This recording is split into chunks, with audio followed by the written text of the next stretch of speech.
മാഷെ, നമ്മൾ ഈ പൊതുവിൽ സമീപകാലത്ത് ഇസ്ലാം വല്ലാതെ വിമർശിക്കപ്പെടുന്നുണ്ട്. മുസ്ലിം മതത്തിന് നേരെ മുൻകാലങ്ങളിലൊന്നും ഇല്ലാതിരുന്ന തരത്തിലുള്ള ആരോപണങ്ങൾ.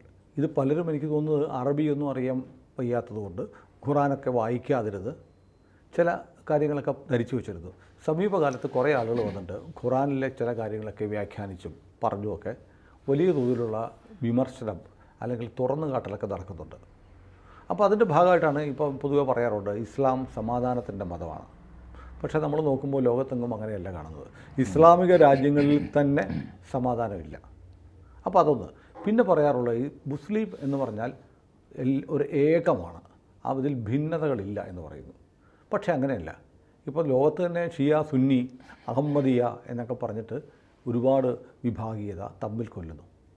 അതുകൂടാതെ ഇസ്ലാമിൽ ജാതി വിവേചനം ഉണ്ടെന്ന് ഞാൻ മനസ്സിലാക്കിയത് സമീപകാലത്ത് ചങ്ങനാശ്ശേരി പുതൂർ പള്ളിയിൽ ഒരു ചെറുപ്പക്കാരൻ ആ പള്ളി കമ്മിറ്റിയിൽ രജിസ്റ്ററിൽ ഒപ്പിട്ടു എന്ന പേരിൽ അയാൾക്കെതിരെ നടപടിയെടുത്തു. താൻ ഇവിടെ ആ പള്ളിയിലെ ബാർബറാണ്, അതുകൊണ്ട് തനിക്ക് കമ്മിറ്റിയിൽ ഒപ്പിടാനോ ഭാരവാഹിയാകാനോ ഒന്നും പറ്റില്ല എന്ന് പറഞ്ഞൊരു വിലക്ക് വന്നു. അയാൾ വഖഫ് ട്രിബ്യൂണലിൽ കേസിരിക്കുകയാണ്. അപ്പോഴാണ് വല്ലാത്ത ഞെട്ടിക്കുന്നൊരു അറിവ് എനിക്ക് പോലും ഉണ്ടായത്. നമ്മൾ കാണുന്ന മുസ്ലിം എന്ന് പറയുന്ന എല്ലാം ഒന്നല്ല, അതിനകത്തും ഹിന്ദു മതത്തിലെ പോലെ വളരെ നിന്ദ്യമായ വിലക്കുകളും അയിത്തവും ഉണ്ടെന്ന് മനസ്സിലാവുന്നത്. ഇത് ശരിയാണോ? വളരെ ശരിയാണ്. നടക്കുന്നുണ്ടോ അങ്ങനെ? വളരെ ശരിയാണ്. ഒന്ന് ഇസ്ലാം എന്ന് പറയുന്നത് ലോകത്തിലെ വളരെ ഇപ്പോൾ രണ്ടാമത്തെ ഏറ്റവും വലിയ മതമാണല്ലോ. ആ അർത്ഥത്തിൽ എനിക്ക് തോന്നുന്നു ഏറ്റവും ഒടുവിലത്തെ ജനസംഖ്യാ കണക്ക് വെച്ചിട്ട് 170 കോടിയോ 170 കോടി, ചെറിയ ജനസംഖ്യ അല്ലാതെ. ഇപ്പോൾ ഏതാണ്ട് ഇന്ത്യയിലെ മൊത്തം ജനസംഖ്യയേക്കാൾ കൂടുതൽ മുസ്ലിങ്ങൾ ലോകത്തുണ്ട്. ഇത് വളരെ ബഹുസ്വരമാണ്. ബഹുസ്വരം എന്ന് പറഞ്ഞാൽ ഒന്നിനൊന്ന് വ്യത്യസ്തമായ, പരസ്പര വിരുദ്ധമെന്ന് തോന്നിക്കുന്ന ധാരാളം ചിന്താപദ്ധതികളുണ്ട്. ഒന്ന് ഇപ്പോൾ അത് പല തരത്തിലാണ്.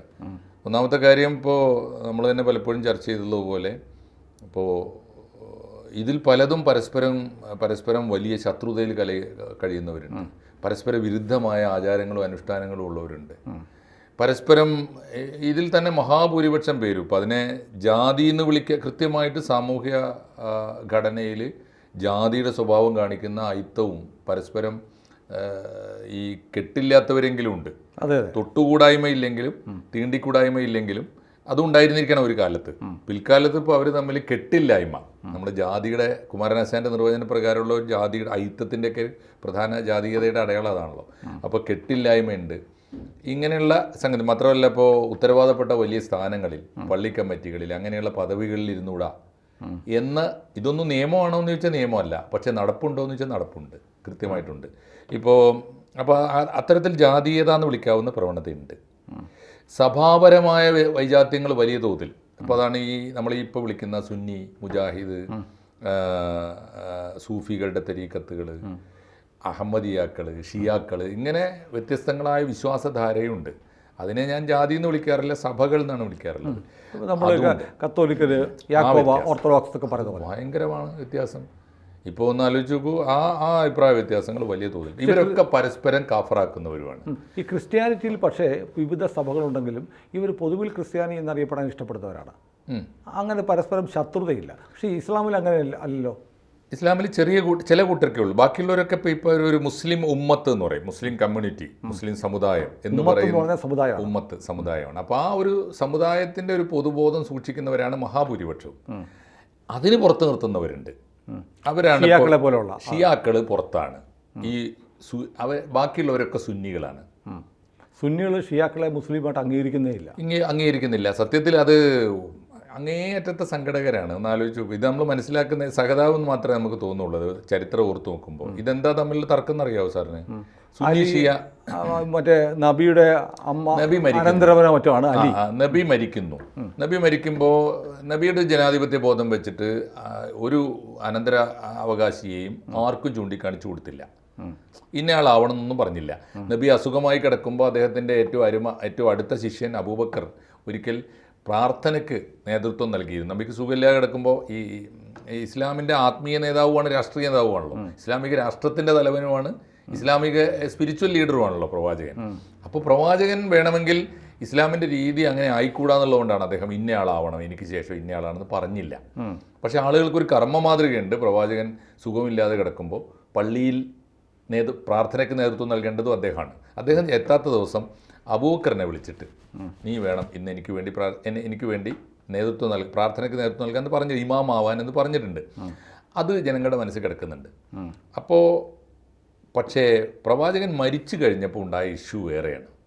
ഇവരുടെ ഉള്ളിൽ, ഇവർ അറബ്സ് ആണല്ലോ, അറബ്സിൻ്റെ ഉള്ളിലെ ഏറ്റവും പ്രധാനപ്പെട്ട വികാരം, വിശ്വാസത്തേക്കാൾ വലിയ വികാരം പ്രാകൃതകാലം തൊട്ടേ ക്ലാനാണ്, ഗോത്രമാണ്.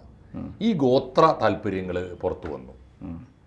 അപ്പോൾ ഈ തർക്കങ്ങൾ, ഹാഷിമികൾ, അമവികൾ, മുഹാജിറുകൾ, അൻസാറുകൾ എന്ന് പറഞ്ഞാൽ പ്രവാചകൻ്റെ കൂടെ മക്കയിൽ നിന്ന് മദീനയിലേക്ക് അഭയം തേടി വന്നവർ മുഹാജിറുകൾ. അൻസാറുകൾ എന്ന് പറഞ്ഞാൽ മദീനയിൽ നേരത്തെ ഉണ്ടായിരുന്നവർ, ആദിമ മദീന നിവാസികൾ. അവർ പ്രവാചകൻ്റെ സഹായികളായിട്ട് വന്നു, ഇവരെ സ്വീകരിച്ചിരുത്തി. ഇങ്ങനെയുള്ള പ്രശ്നങ്ങളൊക്കെ ഉണ്ട്. ഈ പ്രശ്നത്തിൽ പ്രവാചകൻ മരിച്ചപ്പോൾ ഇതൊരു തർക്കമായി. പ്രവാചകൻ മരിച്ചപ്പോൾ അബൂബക്കർ വേണമെന്ന് പ്രവാചകൻ പറഞ്ഞിട്ടില്ലല്ലോ എന്നായൊരു കൂട്ടർ. എന്താ കാരണം എന്ന് വെച്ചാൽ അത് ഗോത്രപരമായി അബൂബക്കറിന് ഇഷ്ടമില്ലാത്തവരുണ്ട്. അപ്പോൾ അബൂബക്കറിനെ മാറ്റി നിർത്താൻ പിന്നെ അത് വലിയ തർക്കമായി. അപ്പോൾ ഒരു കൂട്ടർ അബൂബക്കർ വേണമെന്ന വാദം. അതിന് ബദലായി വന്നത് പ്രവാചകൻ്റെ തന്നെ രക്തബന്ധമുള്ള പ്രവാചകൻ്റെ മോളുടെ ഭർത്താവാണ് അലി. പ്രവാചകൻ്റെ മോള് ഫാത്തിമയുടെ ഭർത്താവാണ് അലി. രണ്ട് കാര്യമുണ്ട്. പ്രവാചകൻ്റെ ആ കൂട്ടത്തിൽ പ്രവാചകൻ്റെ അനുയായികളിൽ ഏറ്റവും ചെറുപ്പക്കാരൻ അലിയാണ്. ഒന്നാം നിരയിലുള്ള അനുയായികളിൽ ചെറുപ്പക്കാരനാണ്, വില്ലാളി വീരനാണ്, ഭയങ്കര പോരാളിയാണ്, വീരശൂര പരാക്രമിയാണ് അലി. അപ്പോൾ മഹാഭൂരിപക്ഷം നല്ലൊരു ശതമാനം ആളുകൾ അലി വേണം എന്ന് വാദിച്ചു. പക്ഷേ അത് വലിയ തർക്കമായി. പ്രവാചകൻ്റെ മൃതദേഹം 2.5 ദിവസം മറവ് ചെയ്യാതെ കിടന്നു. 4 ദിവസം കേട്ടിട്ടുണ്ട്. ഇല്ല, കൃത്യം പറഞ്ഞാൽ ഒരു തിങ്കളാഴ്ച പുലർച്ചെ മരിച്ചു. അന്ന് പകല്, അന്ന് രാത്രി, ചൊവ്വാഴ്ച പകല് രാത്രി, അപ്പോൾ 2 ദിവസം. പിന്നെ ഏതാണ്ട് ബുധനാഴ്ച ആണ് മറവ് ചെയ്യുന്നത്. അപ്പോൾ 2-2.5 ദിവസം കിടന്നു. അപ്പോൾ അതിപ്പോൾ ആളുകൾ ചരിത്രം പറയുമ്പോഴും കൂട്ടിയൊക്കെ പറയാം.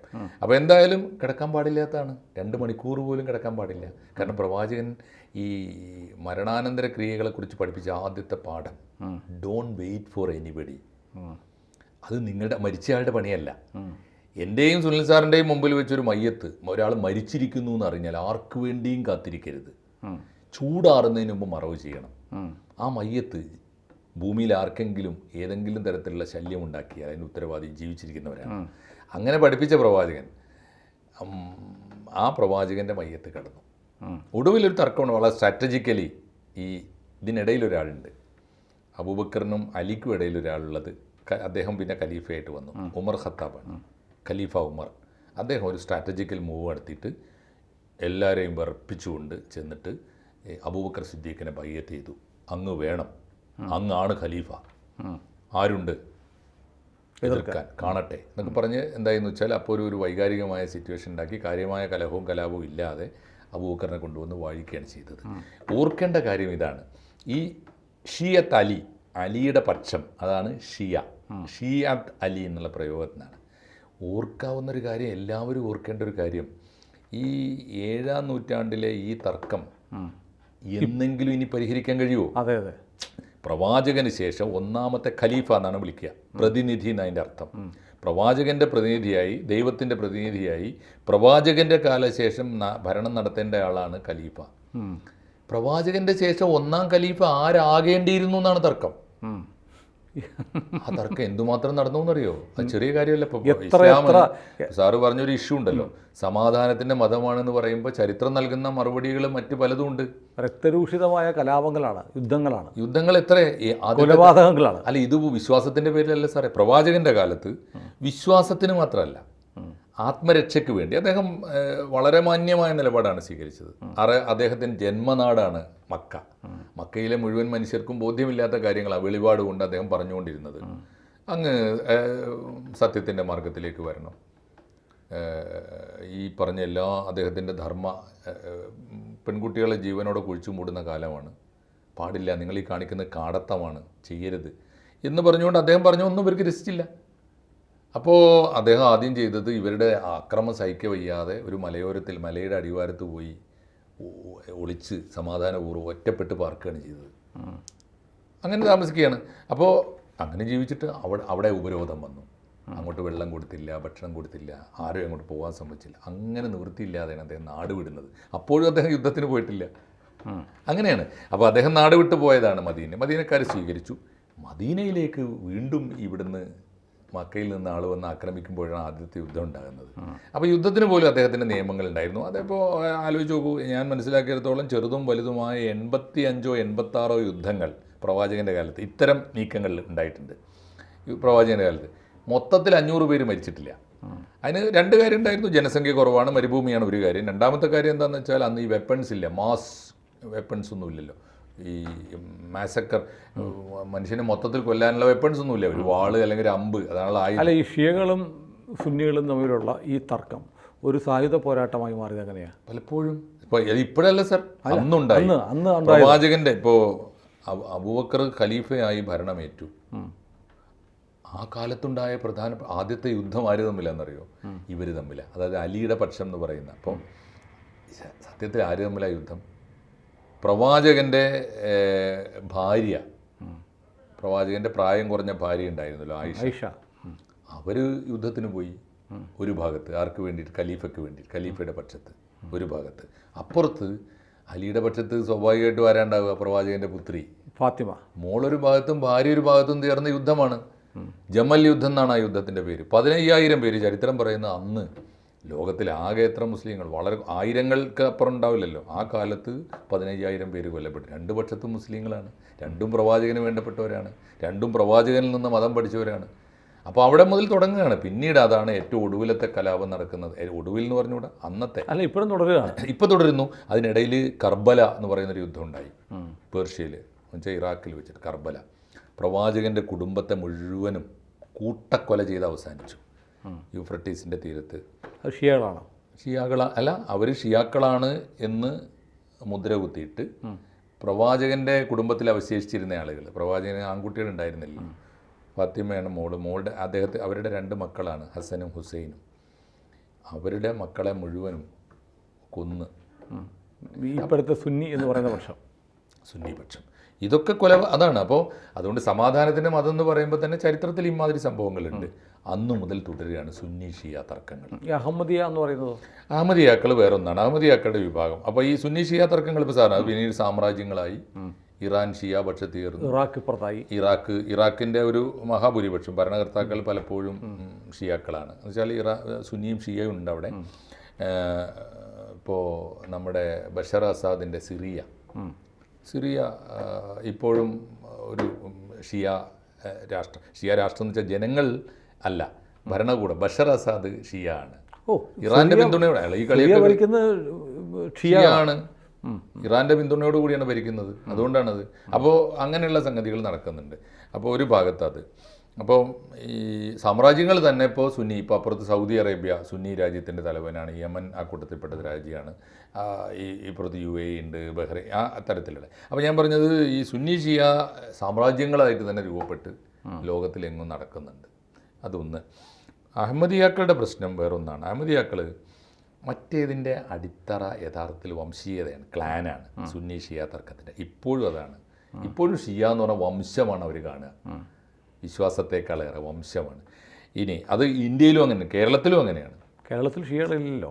ഉണ്ടായിരുന്നു, വന്ന കാലത്ത് വലിയ തോതിലുണ്ടായിരുന്നു. ഈ ചരിത്രത്തിലെ അത്ഭുതകരമായൊരു കാര്യം, കേരളത്തിൽ ആദ്യം എത്തിയ മുസ്ലിങ്ങൾ ഷിയാക്കളായിരുന്നു എന്നൊരു വാദമുണ്ട് എന്നല്ല, പലയിടത്തും രേഖകളും ഉണ്ടായിരുന്നു. ആദ്യം വന്ന് ഷിയാക്കളാണ്. അതിൻ്റെ എന്താ കാരണം എന്ന് വെച്ചാൽ ഈ ഇവരുടെ കാലത്ത്, ഈ ഖിലാഫത്തിൻ്റെ കാലത്ത്, ഖിലാഫത്ത് മീൻസ് അറേബ്യൻ ഖിലാഫത്തിൻ്റെ കാലത്ത് പേർഷ്യ വലിയ തോതിൽ അറബ് ലോകത്ത് ഷിയാക്കളെ കൂട്ടക്കൊല ചെയ്യാൻ തുടങ്ങി. അറബ് രാജവംശം, ഹജ്ജാജ് ബിൻ യൂസുഫ് എന്നൊക്കെ പറയും അക്കാലത്തെ ഭരണാധികാരികൾ. ഈ പ്രവാചകൻ്റെ കാലശേഷമുള്ള 8, 9, 10 ആ കാലത്ത് വലിയ തോതിൽ ഷിയാക്കളെ കൂട്ടക്കൊല ചെയ്തപ്പോൾ ഷിയാക്കൾ പായ്ക്കപ്പൽ കയറി വന്നത് കേരളത്തിലാണ്. വേറൊരു കാര്യം കൂടി ഇതിൻ്റെ കൂടെ ഞാൻ ഈ കേരള ചരിത്രത്തിലെ അത്ഭുതകരമായ അധ്യായമായിട്ട് പറയാറുണ്ട്. ഷിയാക്കൾ വന്നതിൻ്റെ പിന്നാലെ പിന്നീട് അറേബ്യയിൽ നിന്ന് മാലിക് ദീനാറിൻ്റെ കൂട്ടത്തിൽ സുന്നികളും വന്നു. രണ്ടും വന്നത് ഒരേ മുസിരിസിലാണ് വന്നിറങ്ങിയത്. അപ്പോൾ ഷിയാക്കൾ വന്നപ്പോൾ ഇവിടുത്തെ സാധുക്കളായ ഇന്ത്യക്കാർ, ഇവിടുത്തെ ആദിമ നിവാസികൾ, നമ്മുടെ ചേരമാൻ പെരുമാളൊക്കെ ഭരിച്ചിരുന്ന കൊടുങ്ങല്ലൂർ, അവർ ചോദിച്ചു എന്തേ പോകുന്നു? അപ്പോൾ പറഞ്ഞു ഞങ്ങൾ സുന്നികൾ ഞങ്ങളെ വേട്ടയാടുകയാണ് അറബ് ലോകത്ത്, അതുകൊണ്ട് സമാധാനം തേടി വന്നത്. അപ്പോൾ എന്തേ ഇങ്ങോട്ട് പോകുന്നു? അപ്പോൾ അതിന് പറയുന്നൊരു കഥ, കടൽക്കാറ്റ് ഞങ്ങളോട് പറഞ്ഞു ഇങ്ങനെ കിഴക്കോട്ട് പോവുക, അവിടെ ഒരു സമാധാനത്തിൻ്റെ തീരമുണ്ട്. അതിന് മലൈബാർ എന്ന് പറയുന്ന അന്നത്തെ കേരളമാണല്ലോ, അന്നത്തെ ഇന്ത്യ. അപ്പോൾ അങ്ങനെ വന്നതാണ്. ഇത് മറ്റേതിലും സംഭവിച്ചിട്ടുണ്ട്. ഇവിടെ നമ്മുടെ ഇദ്ദേഹം വന്നല്ലോ, അല്ല ക്രിസ്ത്യൻ പാതിരി വന്നല്ലോ, എന്തായിരുന്നു അദ്ദേഹത്തിൻ്റെ പേര്, മാല്യങ്കരയിൽ സെൻറ്റ് തോമസ് ശ്ലീഹ വന്നില്ലെന്നും പറയുന്നു. സഭ ആക്കിയിട്ട് അത് ആളുകൾ ഈ ചരിത്ര പുരുഷന്മാരെ പെരുപ്പിച്ചും സഭ തന്നെ ഇടയ്ക്ക് വന്നിട്ടില്ല എന്ന് പറയുന്നത് വ്യത്യാസമുണ്ട് അവരുണ്ട്. എന്തായാലും തോമാസ് ശ്ലീഹ വന്നതിനെ തുടർന്ന് ഇവിടെ ജൂതന്മാർ വന്നു അതേ തീരത്ത്. അപ്പോൾ എന്താ കാര്യം, ജൂതന്മാരെ പേഴ്സിക്യൂട്ട്, ലോകം മുഴുവൻ ജൂതന്മാരെ കൂട്ടക്കൊല ചെയ്തു ക്രിസ്ത്യാനികൾ. ആ കാലം ഉണ്ടായിരുന്നു. ഇവരോടും ചോദിച്ചു അത്രേ കേരളീയർ, നിങ്ങൾ എന്തിനാ പോകുന്നത്? പക്ഷേ തമാശ എന്ന് പറഞ്ഞാൽ ഇങ്ങനെ വന്നു ചേർന്നവരൊക്കെ ഇവിടുത്തെ ആദിമവാസികളെ കൂട്ടക്കൊല ചെയ്തിട്ടുണ്ട്. ഗോവയിൽ നമുക്കറിയാമല്ലോ ക്രിസ്ത്യാനിറ്റി ചെയ്ത കൂട്ടക്കൊല. അങ്ങനെ കൂട്ടക്കൊല ചെയ്ത ആള് ഒരു വിശുദ്ധനായിട്ട് മാറുകയും ചെയ്തു. ഗോവയിൽ വ്യത്യസ്തമായ കഥയുണ്ട്. പക്ഷേ എനിക്ക് വന്നു ചേർന്നവർ, പക്ഷേ ഇതിനൊക്കെ നല്ല മാതൃകയാണ് കേരളം എന്നും. കേരളത്തിൻ്റെ തീരമാണ്. പക്ഷേ ഇവിടെ നിന്ന് വന്നു ചേർന്ന ആളുകളാണ് ഈ രാജ്യത്ത് ഒരുപാട് കലാപങ്ങളൊക്കെ ഉണ്ടാക്കിയത്. പിൽക്കാലത്തെ ചരിത്രം തുടക്കം മുതൽ. അപ്പോൾ തുടക്കത്തിൽ മറ്റൊന്നുകൂടിയുണ്ട്. മാഷി പറഞ്ഞ കഥകൾ മുഴുവൻ ഞാൻ കേട്ടു. അപ്പോൾ എനിക്ക് മനസ്സിലാവുന്നത് അത് എന്തിൻ്റെ കാര്യം, ആശയപരമായിട്ടാണെങ്കിലും അധികാരത്തിൻ്റെ കാര്യത്തിലാണെങ്കിലും ഒരു വിഭാഗം വിഘടിച്ചു പോയി, തർക്കമുണ്ടായി. അതിൻ്റെ പേരിൽ ലോകത്തെമ്പാടും ഈ ഷിയകളെ കൊന്നൊടുക്കുകയായിരുന്നു. അത്ര വലിയ ക്രൂരതയുടെ ഒരു ചരിത്രം സുന്നികളുടെ കയ്യിലുണ്ട്. ഉണ്ട്, വലിയ തോതിലുണ്ട്. എന്താ സംശയമുള്ളത്? യാതൊരു തർക്കമില്ല. ക്രൂരത എന്ന് പറഞ്ഞാൽ വിശ്വാസത്തിൻ്റെ പേരിൽ രണ്ട് കാര്യങ്ങളുണ്ട്. ഇപ്പോൾ ഈ സെമിറ്റിക് മതങ്ങളിലൊക്കെ ഞാൻ കണ്ടിട്ടുണ്ട്, ഇസ്ലാമിൽ വളരെ സൂക്ഷ്മമായിട്ടുണ്ട്.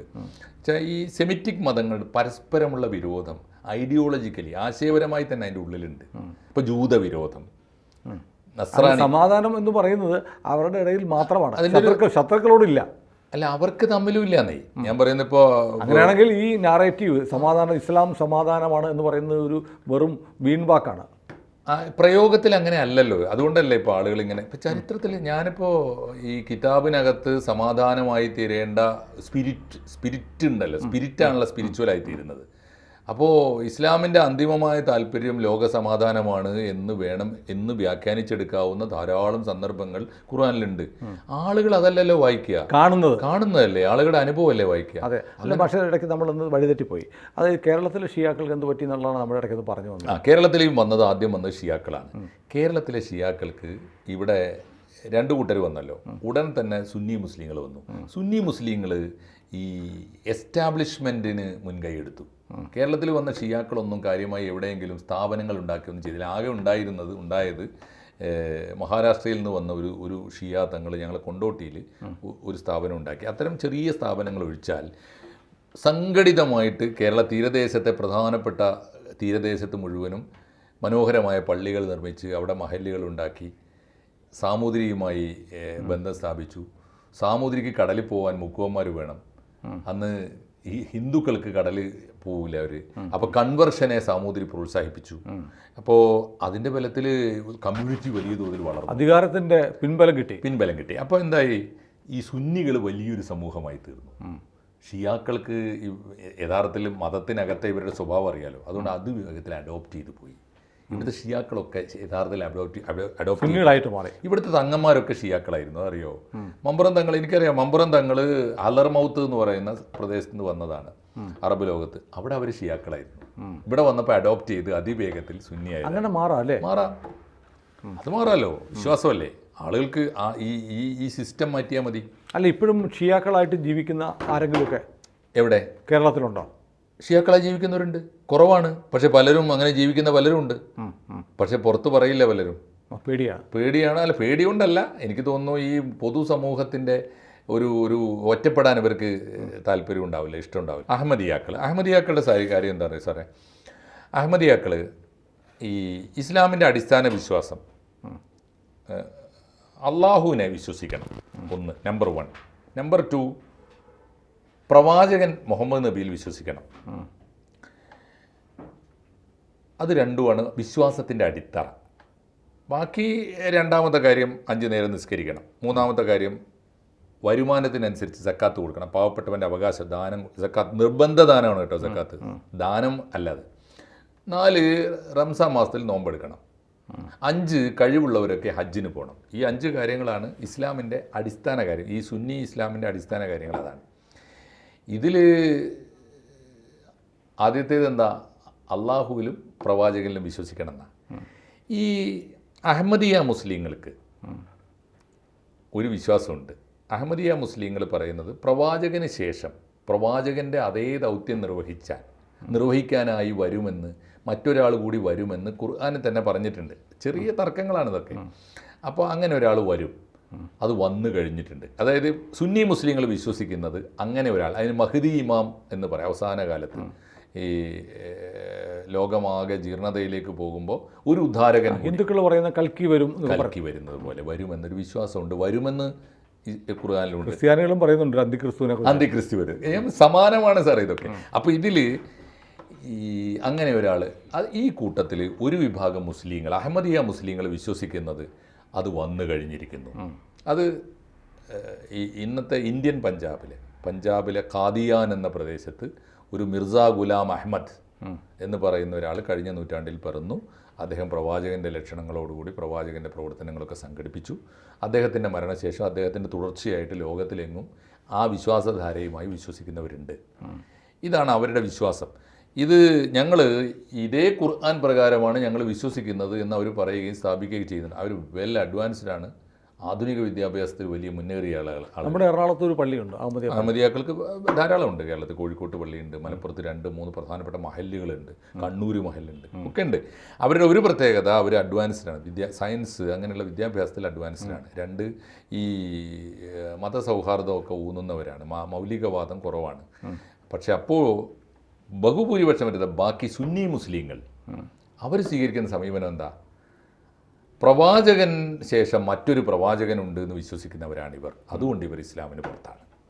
ആ മുദ്ര കുത്തിയിട്ടാണ് പാകിസ്ഥാൻ എല്ലായിടത്തും ഉണ്ട്. ഇവർ പാകിസ്ഥാനിൽ ഇപ്പോൾ നോബൽ പ്രൈസൊക്കെ നേടിയ പ്രൊഫസർ അബ്ദുസ്സലാം ഷിയ, അദ്ദേഹം ഇതായിരുന്നു, അഹമ്മദിയായിരുന്നു. അദ്ദേഹത്തിന് സുന്നി പക്ഷത്തെ ഒരു മുസ്ലിമിനും നോബൽ പ്രൈസ് ഇതുവരെ കിട്ടിയിട്ടില്ല. അവർക്കുള്ളത് വെച്ചാൽ അവർ സയൻസിലൊക്കെ വളരെ അഡ്വാൻസ്ഡ് ആണ്. മാത്രമല്ല അവരാണ് ആദ്യമായി മുസ്ലിം പക്ഷത്ത് നിന്ന് ഒരു TV ചാനൽ തുടങ്ങിയത്. അഹമ്മദിയ TV എന്നാണ് അതിൻ്റെ പേര്. ലണ്ടനാണ് അതിൻ്റെ ബേസ്. ഇവരുടെ ഇമാം അവിടെയാണ്, ലണ്ടനിലാണ്. ലണ്ടനിൽ ഇരുന്നുകൊണ്ട് അദ്ദേഹം ഈ വെള്ളിയാഴ്ച നടത്തുന്ന പ്രസംഗം അടുത്ത വെള്ളിയാഴ്ച ട്രാൻസ്ലേറ്റ് ചെയ്തിട്ട് എല്ലാ അഹമ്മദിയ പള്ളിയിലും, വലിയ നെറ്റ്വർക്കാണത്, അഹമ്മദിയ പള്ളിയിലിടക്ക് പോയി വയ്ക്കുക. ഇവർക്ക് കാര്യമായ അഭിപ്രായ വ്യത്യാസമൊന്നുമില്ല. ഈ ഒരു അടിസ്ഥാന കാര്യത്തിലുള്ള തർക്കം. അതിന് അവർ പറയുന്ന ന്യായം, ഇവർ ഇസ്ലാം അല്ല എന്ന് എങ്ങനെയാണ് പറയുന്നത്? ഇവർ ഇസ്ലാം അല്ല എന്ന് പറയുന്നത് അള്ളാഹുവിനെ ഇവർ വിശ്വസിക്കുന്നുണ്ട്, പ്രവാചകനെയും വിശ്വസിക്കുന്നുണ്ട്. പ്രവാചകന് ശേഷം പ്രവാചകൻ്റെ ദൗത്യവുമായി മറ്റൊരു ഇമാമ് ഖാദിയാനി വന്നു എന്നാണ് വിശ്വസിക്കുന്നത്. ഇതിലെന്താ തർക്കം? തിരിച്ചു ചോദിക്കാനുള്ള ഇവർ ചോദ്യം അതാണ്. ഇനി ഞങ്ങൾ അങ്ങനെ വിശ്വസിക്കുന്നു, അതിലെന്താ തെറ്റ്? അള്ളാഹുവിനെയും പ്രവാചകനെയും വിശ്വസിക്കണം, എന്നാൽ ഈ പ്രവാചകനേ ഉള്ളൂ, ഇദ്ദേഹം അന്ത്യപ്രവാചകനാണെന്ന് വിശ്വസിച്ചാൽ മാത്രമേ ഇസ്ലാം ആവുള്ളൂ എന്ന് എവിടെയും പറഞ്ഞിട്ടില്ല. അതുകൊണ്ട് ഇവരെ ഇസ്ലാമിന് പുറത്താക്കുന്നതിൽ അർത്ഥമില്ല. പാകിസ്ഥാനിൽ ഓർമ്മയില്ലേ, പാകിസ്ഥാനിൽ ലോക ചരിത്രത്തിൽ ആധുനിക ലോകത്തെ ഏറ്റവും വലിയ കൂട്ടക്കൊല നടന്നത് പാകിസ്ഥാനിൽ ജമാഅത്തെ ഇസ്ലാമിക്കാണ് അന്ന് ഭൂരിപക്ഷം. കാരണം ഈ മൗലാന മൗദൂദിയൊക്കെ അവിടെ ആയിരുന്നല്ലോ. അപ്പോൾ ജമാഅത്തെ ഇസ്ലാമിയുടെ നേതൃത്വത്തിൽ അഹമ്മദിയാക്കളെ കൂട്ടക്കൊല ചെയ്തതാണ്, വലിയ കൂട്ടക്കൊല. ജസ്റ്റിസ് മുനീർ കമ്മീഷൻ റിപ്പോർട്ടുണ്ട്, പബ്ലിക് ഡോക്യുമെൻ്റാണത്, വലിയ തോതിൽ. അപ്പോൾ അതാണ് ഈ അഹമ്മദിയാക്കളുടെ പ്രശ്നം. അവരുമുണ്ട്, അവരും ഇസ്ലാമിന്, ഷിയാക്കൾ ഇസ്ലാമിന് പുറത്താണ്, മുഖ്യധാര ഇസ്ലാമിന് പുറത്താണ്. അഹമ്മദിയാക്കൾ മുഖ്യധാര ഇസ്ലാമിന് കേൾക്കുമ്പോൾ നമുക്ക് ആകെ ചോരയുടെ മണമാണ് ചുറ്റും. വിശ്വാസത്തിൻ്റെ പേരിൽ സ്വന്തം കൂട്ടത്തിലുള്ളവർ പോലും തങ്ങളുടെ വിശ്വാസത്തിനെതിരാണെങ്കിൽ കൊന്നുകളയുക. അത് ഒരു പ്രശ്നം തന്നെയാണ്. അതായത് ഇപ്പോൾ നമ്മൾ പലപ്പോഴും ചർച്ച ചെയ്യുന്ന വിഷയം, ഒരു പ്രധാനപ്പെട്ട വിഷയം, മതം മാറ്റം എന്ന് പറയുന്നൊരു സാധനം ഉണ്ടല്ലോ. മതം മാറ്റം മനുഷ്യൻ്റെ ജനാധിപത്യപരമായ അവകാശമാണ്. നമ്മൾ മലപ്പുറത്തെ രാമസിംഹൻ കേസ് ഉൾപ്പെടെയുള്ള ഇഷ്യൂസ് അങ്ങനെയാണ്. അപ്പോൾ മതം മാറിയവൻ, മതം മാറുന്നത് അവകാശമാണെങ്കിൽ അത് ഏകപക്ഷീയല്ലല്ലോ. ലോകത്തിലെ ഏത് മതത്തിൽ നിന്ന് ഇസ്ലാമിലേക്ക് വരുന്നത് സ്വാഗതം. ഇസ്ലാമിലേക്ക് വരാനിടയുള്ളവന് അഡ്വാൻസ് ആയിട്ട് സക്കാത്ത് കൊടുക്കാനൊക്കെ വകുപ്പുണ്ട്, അവന് സാധ്യത ഉണ്ടെങ്കിൽ. അപ്പോൾ അങ്ങനെ ഒരു മതം തിരിച്ചും ഇതേ അവകാശം കൊടുക്കണ്ടേ? അതില്ല. ഇസ്ലാം വിട്ടു പോകണം തോന്നിയാൽ വിട്ടു പോകാൻ അവകാശം. കൊന്നുകളയും. കൊന്നുകളയാം എന്ന ഫത്വ, മൗദൂദിയുടെ ഫത്വയുണ്ട്. അങ്ങനെ പലരും അങ്ങനെയുള്ള ഫത്വയുണ്ട്. അതിനെ അവർ പറയുന്ന ന്യായം, ഇപ്പോൾ ഞാൻ അത്തരം വിഷയങ്ങളൊക്കെ സംസാരിച്ച് കഴിയുമ്പോൾ അത് വളരെ പ്രാകൃതമായൊരു കാലത്ത്, ഈ ഇസ്ലാമിക രാഷ്ട്രങ്ങളുള്ള കാലത്ത്, ഇസ്ലാമിക രാഷ്ട്രത്തിൽ നിന്ന് ഒരാൾ ഇസ്ലാമിനെ തള്ളിപ്പറഞ്ഞ് പോവുക എന്ന് പറഞ്ഞാൽ രാജ്യദ്രോഹിയാണ്, അയാൾ ചാരനാവാനിടയുണ്ട്, അതുകൊണ്ട് അയാളെ വെറുതെ വിടാൻ പാടില്ല എന്നത്ര അതിന് ന്യായം. എന്തായാലും തെറ്റാണല്ലോ, യാതൊരു തർക്കവുമില്ല. അപ്പോൾ ഇതിനൊക്കെ തന്നെയുള്ള ഒരു പ്രശ്നം ഇതാ, ഒരു മതത്തിൽ പോയി ചേരുന്നതിനേക്കാളും മാരകമാണ് ഇത്തരത്തിലൊരാൾ, സുന്നിയായ ഒരാൾ ഒരിക്കലും പറയില്ല ഒരു സുന്നി പോയി ഷിയ ആയിരിക്കുന്നു എന്ന്. അവൻ പറയില്ല. കാരണം അവനെ ഇതേ നയസമീപനമാണ്. സുന്നിയായ ഒരാളെ അയാളുടെ വിശ്വാസ പ്രമാണം വിട്ടുപോയിരിക്കുന്നു, അല്ലെങ്കിൽ സുന്നി മുസ്ലിമായ ഒരാൾ പോയി അഹമ്മദിയ ആയിരിക്കുന്നു, കൊന്നുകളയണമെന്നാണ്. അത്തരത്തിലുള്ള ഈ പറഞ്ഞ മനുഷ്യൻ്റെ മാനവികതയ്ക്ക് നിരക്കാത്ത തരത്തിലുള്ള വിശ്വാസങ്ങൾ, ഇതിനെന്തെങ്കിലും വല്ല ബേസും ഉണ്ടോ എന്ന് ചോദിച്ചാൽ പലപ്പോഴും ഉണ്ടാവില്ല. പക്ഷെ അതാണ് ഇപ്പോൾ ലോകത്ത് നടക്കുന്നത്. അപ്പോൾ നമ്മളിപ്പോൾ പറഞ്ഞത് ഷിയ, സുന്നി, അഹമ്മദിയ വ്യത്യാസം മാത്രമേ പറഞ്ഞുള്ളൂ. നമ്മുടെ ചോദ്യം ഇനിയും ബാക്കിയാണ്. ഇസ്ലാമിക ജാതി, അത് നമുക്ക് മറ്റൊരു എപ്പിസോഡിൽ തുടരാം. തീർച്ചയായിട്ടും ഈ 3 കാര്യങ്ങളിലെങ്കിലും കേരളത്തിലെ ഇസ്ലാമിലെ ജാതി, അല്ലെങ്കിൽ ഇന്ത്യയിലെ ഇസ്ലാമിലെ ജാതിയെക്കുറിച്ച് വളരെ പ്രബലമായ 10 വിഭാഗത്തെക്കുറിച്ചെങ്കിലും നമുക്ക് പറയാം. തീർച്ചയായിട്ടും ഇപ്പോൾ നമ്മൾ ഈ കുറേശ്ശെ പറയാം. ഇതെന്തായാലും ഇപ്പോൾ ഈ 3 പ്രധാനപ്പെട്ട വിഭാഗങ്ങളെക്കുറിച്ച് നമ്മൾ പറഞ്ഞല്ലോ. അതെ, ബാക്കി ആളുകൾക്ക് ഉപകാരപ്പെടട്ടെ. തീർച്ചയായിട്ടും. കൂടുതൽ വാർത്തകളും വിശേഷങ്ങളും നിങ്ങളിലേക്ക് എത്താൻ ABC മലയാളം സബ്സ്ക്രൈബ് ചെയ്യുക, ബെൽബട്ടനും അമർത്തുക.